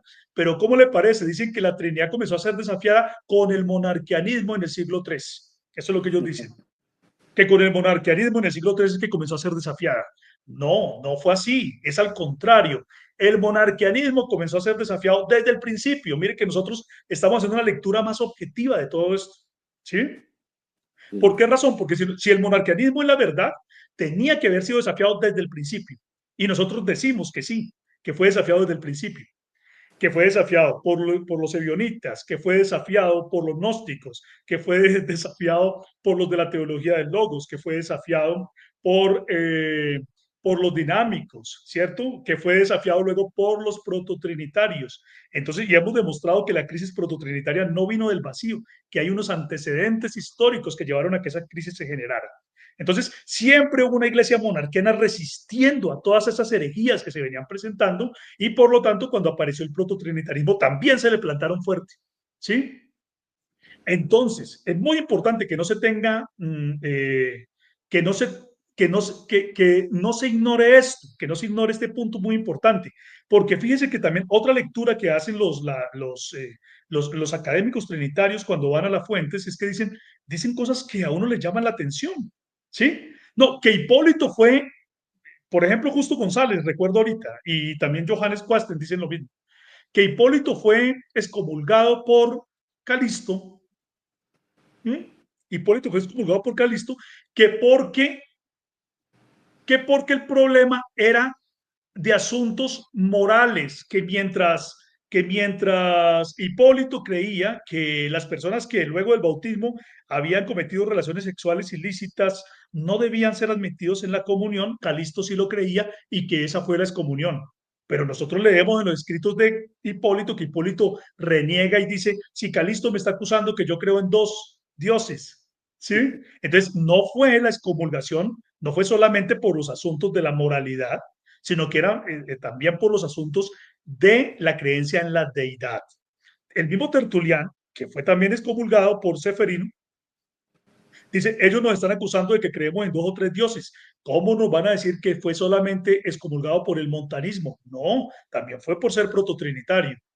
Cuando hablamos de Novaciano nos dicen lo mismo, no, es que con Novaciano era la misma crisis que hubo con Hipólito, el mismo asunto de si los pecados que eran capitales podían ser perdonados o no, si las personas que después del bautismo habían cometido relaciones sexuales ilícitas o habían cometido homicidio o ¿cuál era el otro? Bueno, unos pecados que ellos consideraban imperdonables, que entonces que esa fue la excomulgación de Novaciano. No, resulta que Novaciano vuelve y repite en sus escritos que hay gente que no cree en la Trinidad y él los está nombrando como una multitud. O sea, era la iglesia la que creía en el monarquianismo, no creía en la prototrinidad. Entonces, todas las lecturas las están, digamos, de alguna manera tratando de maquillar. Pero ¿qué es lo que tiene que hacer la gente? Es ir a la evidencia, ir a las pruebas y darse cuenta si lo que nos han venido contando ellos es cierto o no. Entonces, las excomulgadas de ellos realmente sí tuvieron que ver con creer en la prototrinidad. El mismo Orígenes de Alejandría también fue excomulgado por Ponciano, el obispo de Roma, confirmó una excomunión que ya había hecho Demetrio, el obispo de Alejandría, eh, y también era precisamente porque habían ideas prototrinitarias, ¿sí? Habían ideas prototrinitarias en el mismo Orígenes de Alejandría. Y todos estos hombres, y es algo que también ocultan, a mí me parece muy, muy tremendo, ocultan que cuando Tertuliano habló de prototrinidad, él ya era montanista. Es decir, la prototrinidad no viene de un cristiano, era de alguien que estaba por fuera de la iglesia. Y todos los promotores de la prototrinidad, todos fueron excomulgados. ¿Por qué no le dicen eso a la gente? Entonces, mire usted que hay información que se ha venido ocultando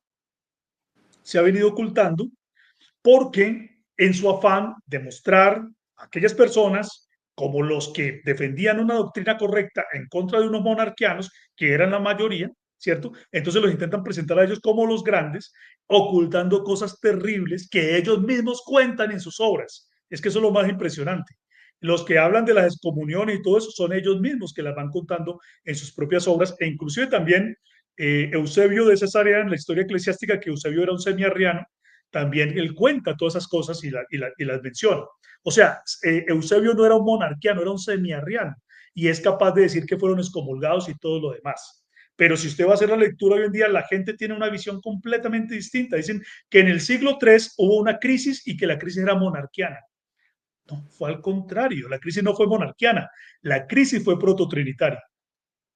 Un obispo, un hombre poderoso que antes de ser obispo lideró el movimiento monarquiano llamado Calisto, ¿sí? Aunque también había mucha gente, y no dice que Calisto era el único, pero Calisto fue el gran líder monarquiano. Él se enfrentó, se plantó contra Tertuliano primero, luego contra Hipólito, y los excomulgaron, luego a Novaciano, y luego a Orígenes. Entonces, mire usted que esa es la realidad, esa es la enseñanza.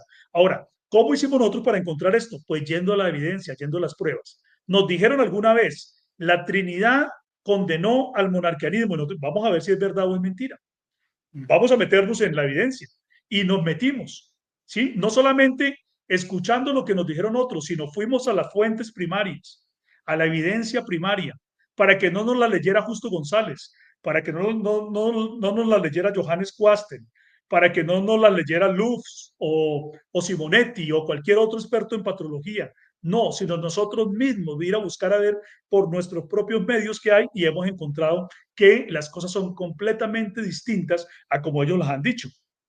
¿Qué pasa aquí? Que cuando nosotros estamos hablando, muchos nos quieren despreciar o nos quieren menospreciar.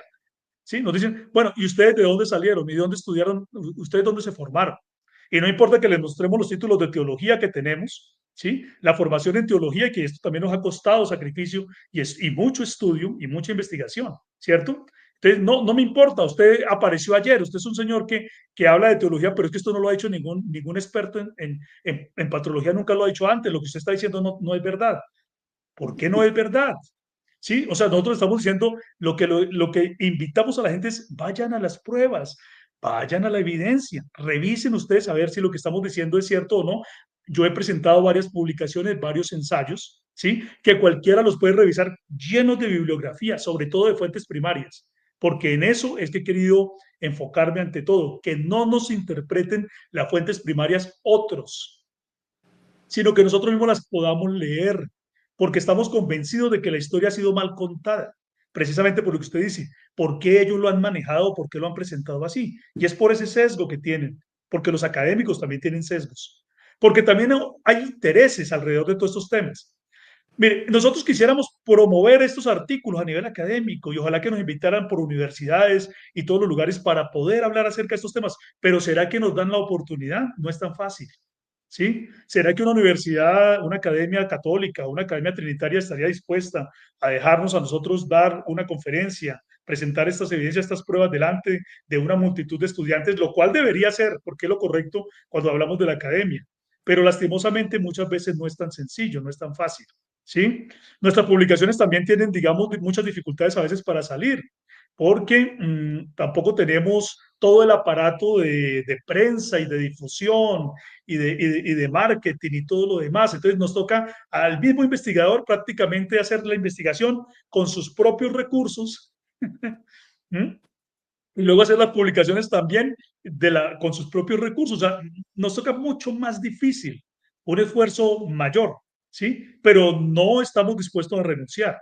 O sea, ya decidimos meternos en esto y creemos que la gente necesita conocer también la historia contada por nosotros, no que otros cuenten lo nuestro, sino que nosotros lo podamos contar. Entonces, es un punto muy importante. Y creo que otro punto, ya que me acuerdo aquí, creo que otro punto que ha distorsionado la historia es que como Calisto excomulgó a un señor llamado Sabelio, entonces han dicho que nosotros somos sabelianos o creemos la doctrina de Sabelio, porque Sabelio creía en una pseudo unicidad, un pseudo monarquianismo, donde confundía las funciones de padre y de hijo, donde él hablaba de un patripacianismo, donde él no hacía una distinción clara entre lo que es ser padre, lo que es ser hijo, él confundía los roles, y entonces los trinitarios, generalmente la gran masa de trinitarios, nos han acusado a nosotros de sabelianos, que nosotros confundimos los papeles del padre, del hijo, que no creemos en el padre, que no creemos en el hijo, que somos patripacianos, etcétera, porque han querido presentar nuestra doctrina como el sabelianismo, cuando realmente nosotros no creemos en el sabelianismo. Nosotros estamos de acuerdo en que Calixto hubiera excomulgado a Sabelio, porque el patripacianismo para nosotros es una herejía. ¿Sí? Cualquiera que confunda los roles de padre y de hijo realmente está enseñando una herejía. Entonces, mire usted todas las cosas que se han venido utilizando para distorsionar un capítulo tan importante que fue la crisis prototrinitaria del siglo III y la quieren presentar, bien sea como una crisis monarquiana o como una crisis abeliana, cuando realmente fue una crisis prototrinitaria. Nosotros sí creemos que el sabelianismo también fue una crisis, pero no fue tan grande como la crisis prototrinitaria. La crisis prototrinitaria realmente fue más grave, fue más grave. Y el sabelianismo también. O sea, nosotros también creemos que el sabelianismo fue una crisis que también era peligrosa, pero no tan peligrosa como el prototrinitarismo, porque esa logró tener una mayor difusión. Una mayor difusión, ¿por qué? Por causa de los antecedentes que ya había, del gnosticismo que ya había avanzado en parte y de la teología de logos que también había avanzado en parte. Después también tuvo gente que la aceptaba porque ya habían sido afectados anteriormente por esas ideas. ¿Sí? Muy bien.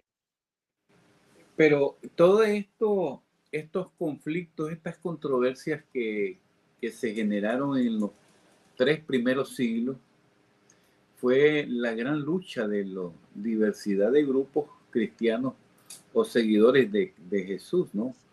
Y cada uno hacía su propia interpretación de acuerdo a su contexto cultural, histórico y todo eso.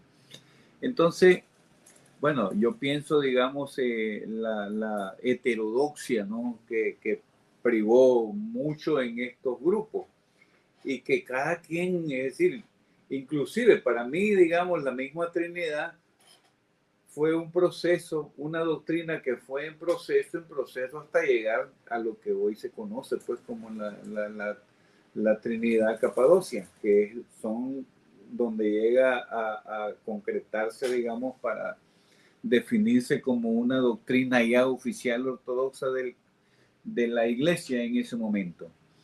Entonces, para terminar, hermano Julio, ¿qué valor tiene un enfoque crítico? Mire, para los estudios académicos de doctrinas controversiales, ¿verdad? Especialmente hablando pues de la doctrina de la Trinidad y sus antecedentes. Porque, bueno, ¿cuál es el enfoque? Porque nada de lo que se lee, como usted bien lo decía, no deja de haber cierta inclinación. Entonces, desde el punto de vista académico, ¿cuál sería, digamos, cómo interpretamos esas doctrinas? Yo pienso que nosotros para realmente aportar a la academia y ojalá que nos escuchen los académicos trinitarios, ¿sí? Para nosotros aportar a la academia necesitamos primero que todo dejar de hacer la mera repetición de asuntos que se dan por sentado, ¿sí? Usted a veces da por sentado un asunto y comienza a repetirlo y a repetirlo, ¿sí? Y en vez de repetir, usted tiene que ser crítico a través de una investigación rigurosa, histórica y contextualizada. Nosotros también en un principio, mire usted, repetíamos, a mí me pasó eso también. A mí, por ejemplo, me decían, es que en el concilio de Nicea fue donde comenzó a hablarse de la Trinidad. Eso fue lo que yo escuché cuando era niño, cuando era muchacho, cuando era adolescente. Y yo me lo creí porque lo escuché de las figuras de autoridad, ¿cierto? De parte de figuras de autoridad, inclusive de maestros universitarios altamente respetados. Esa tiene que ser la verdad y yo lo repetí. En algunas de mis primeras publicaciones, inclusive cuando yo comencé y me di a la tarea de empezar a publicar, cuando todavía no era teólogo, comencé a publicar cosas y publiqué cosas que dije mal, no digamos con una mala intención, pero realmente la estaba diciendo mal porque yo creí que en el concilio de Nicea había empezado la Trinidad y todo eso. Después me di cuenta que no, que el concilio de Nicea fue un concilio donde realmente lo que primó fue la unicidad de Dios y fue dirigido por unicitarios. De eso he hecho una publicación que está en Amazon, en un libro mío que se llama Los concilios monarquianos de Nicea y Sárdica, porque he crecido con el tiempo y entonces yo dije alguna vez, bueno, si los trinitarios tienen razón, pues entonces vamos a ir a las fuentes. Y cuando fuimos a las fuentes comenzamos a ver que era completamente diferente. Entonces, un estudio crítico permite, primero que todo, desvelar los orígenes históricos y culturales de una doctrina. Por ejemplo, en este caso, la Trinidad. También nos permite trazar los antecedentes y analizar el desarrollo histórico, ¿sí? Lo que nosotros hemos hecho en este programa. Y también contextualizar para que no se haga anacronismo, ¿sí? En cuanto al uso de términos y significados. Por ejemplo, hay gente que dice, es que por allá, por el siglo segundo, Clemente de Alejandría utilizó la palabra Trinidad, por lo tanto él era un trinitario ortodoxo. Y resulta que cuando uno mira cómo era que Clemente de Alejandría hablaba de Trinidad, hablaba de la Trinidad como el Padre una persona, el Hijo otra persona, pero el Espíritu como un aspecto de la segunda. O sea, él no hablaba de Trinidad de 3 personas divinas. Entonces, en eso uno tiene que tener mucho cuidado para no atribuirle a gentes de antes ideas que se desarrollaron después. Ese es el gran problema que se presenta.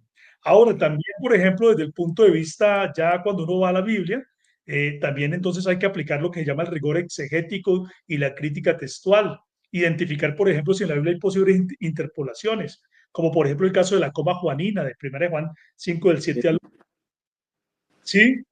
Muy o algunos interesante. textos se han venido interpretando o se les han hecho sesgos en las traducciones de unas maneras inadecuadas. Por ejemplo, cuando nosotros estamos viendo ese texto donde dice en Juan 17, donde dice, ahora pues Padre, glorifícame tú al lado tuyo, esa palabra al lado tuyo no tiene por qué estar ahí así.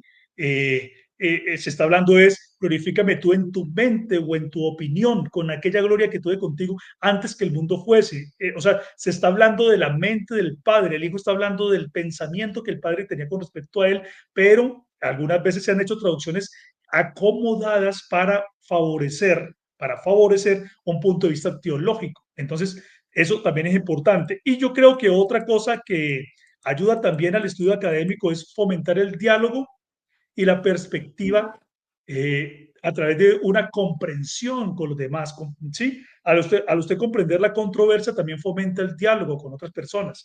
Mire que ocurre un asunto que llama mucho la atención. Apenas, por ejemplo, yo coloco en mi página de Facebook que tengo una publicación nueva donde estoy revelando un trabajo investigativo que me ha costado tiempo, trabajo sobre Calisto y digo algunas cosas, de una vez mucha gente lo primero que viene a hacer es insultarme, hablar de feo, a decirme sectario, a decirme satánico, a decir la secta de ustedes, eso no es verdad. Y entonces yo les digo, bueno, pero vamos a los argumentos, pero ¿por qué tienen que venir al ataque contra el individuo y no los argumentos? No, mucha gente no quiere hacer eso, no lo quiere hacer. Bueno, pero esa es la generalidad de los individuos que no son académicos, que no tienen el Sí, rigor claro. académico.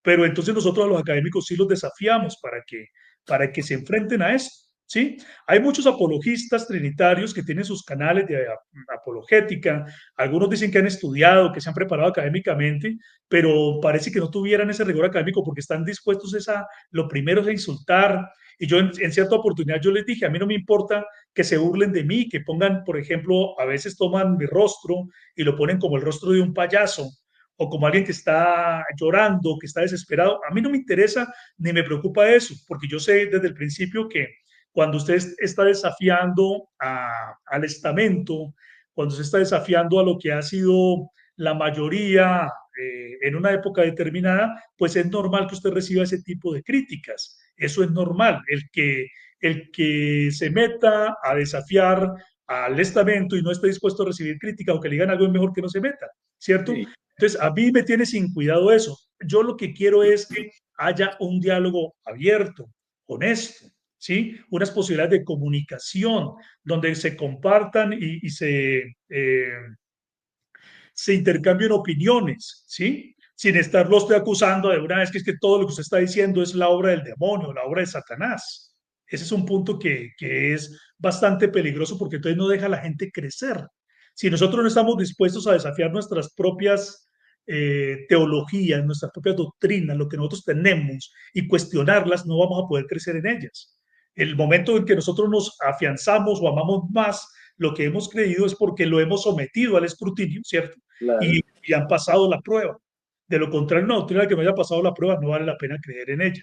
Entonces yo creo que estos puntos nos ayudan a nosotros cuando nosotros hacemos un análisis crítico y además también nos ayuda a comprender la controversia, porque mire que se ha hablado de una controversia monarquiana cuando la controversia realmente fue prototrinitaria, la crisis fue una crisis prototrinitaria. Y Sí, también, claro, hubo una crisis sabeliana en el siglo III también, pero la más dura, más que el sabelianismo, fue la crisis prototrinitaria, que desafió el monarquianismo que siempre había querido la iglesia. Tan fuerte fue la crisis prototrinitaria que condujo al arrianismo en el siglo IV, a la crisis arriana, porque la crisis arriana también, eso tampoco se ha contado bien, eso ya sería para otro capítulo. La crisis arriana es producto de la crisis prototrinitaria, especialmente promovida por Orígenes de Alejandría. De ahí, del prototrinitario Orígenes de Alejandría, surge la crisis arriana, porque algunos seguidores de Orígenes se van por el enfoque que tomó Arrio, su maestro Luciano de Antioquía, que tomando las fuentes de Orígenes se fueron por ese camino, ¿sí? Entonces se fueron por el camino del arrianismo, entonces fue una crisis arriana producto de la prototrinitaria que finalmente terminó en la crisis trinitaria, y la crisis trinitaria es la que desplazó al monarquianismo a través del edicto de Tesalónica en el año 380 por medio de un edicto imperial. Ahí es. Ahora, mire usted que muchos asuntos que yo he venido revelando no aparecen en las publicaciones de los trinitarios. Ellos no dicen todas esas cosas. Ellos no hablan del edicto de Tesalónica. Muchas veces en las obras de patrística ignoran el edicto de Tesalónica. No lo mencionan. Y uno dice, bueno, ¿y por qué? Entonces lo que usted ve es que están escondiendo evidencia y magnifican otra evidencia que no es tan importante, la magnifican para hacerla aparecer como si los siglos anteriores creyeran en la Trinidad, pero otra evidencia la esconden, ¿sí? Por ejemplo, nosotros, cuando hemos oído hablar de Calisto de Roma, siendo una figura tan importante que excomulgó a Hipólito y que fue alguien que también le puso oposición fuerte a Tertuliano. ¿Cuándo nosotros hemos oído acerca de ese tema, por ejemplo? No, no, se esconde a la figura, el personaje de Calisto, que era un obispo romano, ¿sí? Que le puso, le puso, le puso o enfrentó, ¿sí? A esos prototrinitarios que venían con el propósito, el objetivo de cambiar la fe de la iglesia.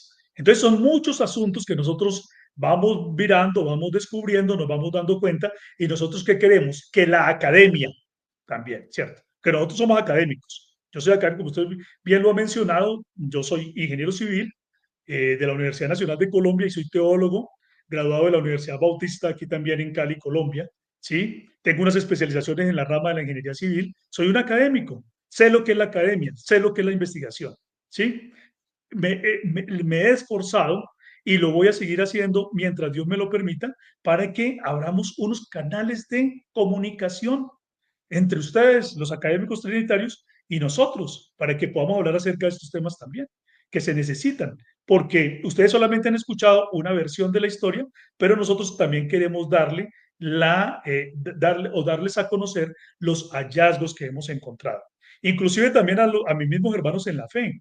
A muchos hermanos en la fe, muchos no me creían al principio, cuando yo comencé a revelar estas cosas. El concilio de Nicea fue dirigido por monarquianos, por unicitarios. Ocio de Córdoba, Eustacio de Antioquía y Marcelo de Ancira eran unicitarios y fueron los mayores contradictores contra el arrianismo, y no me creían. ¿Cómo así? Lo que nosotros hemos escuchado siempre es que ahí fue donde comenzó la Trinidad. No, no comenzó la Trinidad, es todo completamente diferente. Y entonces, pero ya muchos amigos, hermanos, académicos, gente, pastores, maestros, se han venido dando cuenta que las investigaciones y los hallazgos son serios, y entonces han empezado a eh, apropiarse de esas investigaciones y también a cambiar el discurso. Es algo que no es fácil, no es sencillo, porque habíamos venido escuchando otras cosas completamente diferentes, pero gracias a Dios estamos haciendo algo diferente. Y también, hermano William, lo creo yo, que uno de los grandes ayudas que nos han permitido es obviamente los tiempos que estamos viviendo, donde la información está circulando más fácilmente. Hemos tenido acceso a información que antes no teníamos tan fácilmente, no podíamos leer nosotros mismos las fuentes primarias, teníamos que creer lo que otros nos decían sobre ellas, pero ahora nosotros mismos la hemos podido leer, la hemos podido analizar, hemos podido ver qué es lo que dicen, ¿cierto? Y Y también difundirla. hemos podido publicarla. Entonces ya no estamos, porque si yo llevara un artículo mío para que pasara por una universidad para poderlo publicar, probablemente no me lo publicaban. En cambio ahora, a través de estos medios tecnológicos, los podemos dar a conocer, los podemos publicar, la gente los puede conocer más rápido, y entonces la información circula mucho más rápido. Lo que antes se demoraba muchísimos años en circular, hoy en día rápido mucha gente se entera. Y también cuando yo he hecho algunas publicaciones, aparecen otros hermanos que me dicen: hermano Julio César, mira, y tengo esto y tengo aquello, y me mandan información que me va ayudando también digamos, a tener conocimiento de otras cosas que yo no tenía, para que rápidamente también las incorpore en mis investigaciones. Y entonces gente también me está ayudando, me está nutriendo, me está dando información, y eso, todo eso nos va ayudando a crecer a todos. O sea, el objetivo mío, por eso yo no me he querido guardar ninguna de estas cosas. Yo apenas tengo una publicación, mi afán rápido es ponerla, ¿sí? Ponerla pronto para que la gente la conozca. porque tengo mucho afán. Yo sí he sentido una carga muy grande, como un peso grande sobre mis hombros que Dios me ha dado, donde yo no puedo descansar hasta que estas investigaciones se den a conocer. Espero próximamente, no sé cuánto tiempo se demore, pero espero sí publicar una gran obra de patrística desde el siglo I hasta el siglo IV, donde cuente todas estas cosas desde nuestra visión, desde nuestro análisis, porque nosotros también somos gente que se ha preparado, somos gente académica, no menospreciamos a los demás que también han estudiado, pero creo que los sesgos de ellos han perturbado que se presente una visión objetiva de la historia, y nuestras investigaciones ayudarán a la academia a progresar, definitivamente, porque así es que funciona, así es que prospera el conocimiento. Sí. Bueno, muchísimas gracias. Aquí vamos a terminar, hermano Julio, porque yo sé que usted tiene tanto que decir, ¿verdad?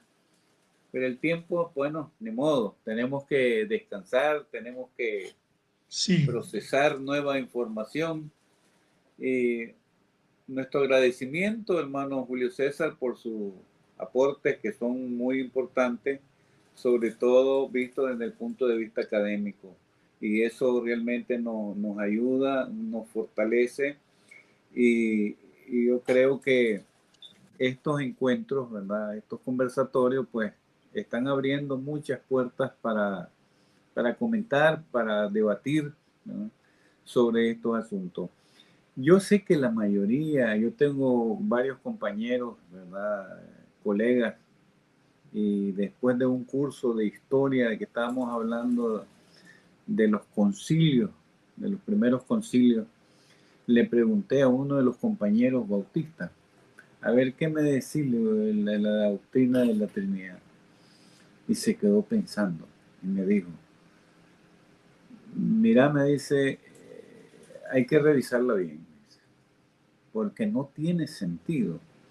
Es más, tenía más sentido la posición de Sabelio, ¿verdad?, más acorde con la idea de la unicidad de Dios, ¿no? Pero bueno, el poder fue el que determinó estos asuntos. Así que, hermano Julio César, nuestro agradecimiento en nombre de nuestro Instituto Centroamericano de Estudios Teológicos y Sociales, que sé que nos están viendo muchos y muchos nos van a ver después, ¿verdad?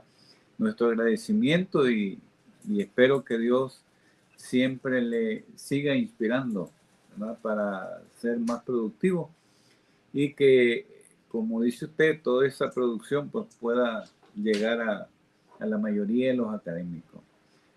Sus palabras de despedida, hermano Julio César. No, William, no, que le agradezco mucho por todo su aprecio, por su amor cristiano, por abrirme la posibilidad de hablar a través de esta plataforma del Instituto Centroamericano de Estudios Teológicos y Sociológicos. Es una gran bendición para mí también poder llegar a ustedes, a toda la gente que usted también impacta, porque esta es la manera en que vamos creciendo. Poco a poco se va logrando y la gente va viendo estas investigaciones y tiene que ir teniéndolas en cuenta porque son investigaciones serias, no se han hecho por quemar el tiempo, sino con mucho amor por la verdad. Ese es el punto fundamental, con mucho amor por la verdad, y entonces esperamos que la gente las tenga presentes, las tenga en cuenta para sus investigaciones y para seguir construyendo. Yo estoy abierto para construir, para ayudar, y siempre pendiente de recibir. Hay gente que me sopla cosas buenas. ¿Ya tuviste en cuenta esto que dice el Concilio de Sardi en tal parte? Y yo de pronto no le había prestado atención y me dicen cosas.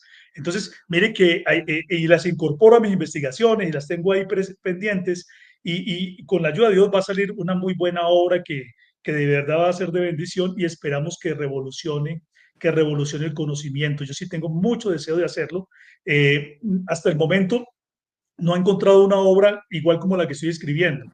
De pronto, unas obras parecidas que han servido de insumo para mí también son las investigaciones del doctor David Bernard, del hermano David Bernard, con las obras con sus investigaciones históricas en varios libros, pero así con el enfoque que le estoy dando y con el rescate de figuras como Calisto, en el siglo III, de Ocio de Córdoba, de Eustacio de Antioquía, de Marcelo Acera en el siglo IV y de otros personajes del siglo segundo que también vamos a sacar, vamos a empezar a sacar a la luz, de verdad que va a ser una grande bendición. Entonces, esto nos va a ayudar a seguir creciendo, a seguir construyendo, para que a las nuevas generaciones pues les quede más fácil que lo que nos tocó a nosotros y puedan construir sobre lo que nosotros ya también hemos edificado. Entonces, gracias a Dios por esta plataforma, por esta oportunidad, y estamos abiertos para que las personas que quieran seguir aprendiendo de historia, pues sigan consultando ahí en nuestro blog Fe Bíblica. Tengo muchas publicaciones en el sector, en la sección de historia de la iglesia, y también en mi canal Fe Bíblica en YouTube también pueden encontrar muchísima información, y estamos dispuestos también porque algunos hermanos me han escrito que bueno, que quisiera un curso de historia de la iglesia, también lo podemos dar. Bueno, hay que mirar, hay que organizar. Lo importante es que esta información llegue a mucha más gente. Y no solamente a gente de nuestra fe, o sea, nosotros estamos invitando aquí a académicos, a los académicos, a la gente que también tenga en cuenta nuestras investigaciones, para que entre todos podamos construir qué es lo que quiere un cristiano. Y usted lo decía, hermano William, hace un rato, cada quien construye desde su tradición, ¿cierto? Pero un cristiano verdadero, ¿sí? Que ame a Jesucristo, lo que quiere es crecer en él, ¿cierto? Por encima de las tradiciones. Entonces, que porque lo está diciendo un creyente de la unicidad de Dios, entonces lo que está diciendo ese Señor no lo vamos a tener en cuenta. No, debería tenerlo en cuenta.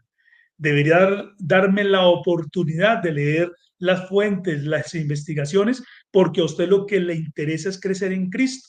Y si esto que yo estoy diciendo es mentira, pues simplemente deséchelo, ¿cierto? Pero ¿qué tal que sea verdad y usted lo esté desechando de entrada a priori porque no quiere darse una oportunidad, porque ya dio por sentado que lo que cree es cierto y de pronto está equivocado? Y todos nosotros los que queremos honrar al Padre de verdad, pues nosotros debemos estar abiertos para poder aprender todo lo que sea o corresponda a la verdad.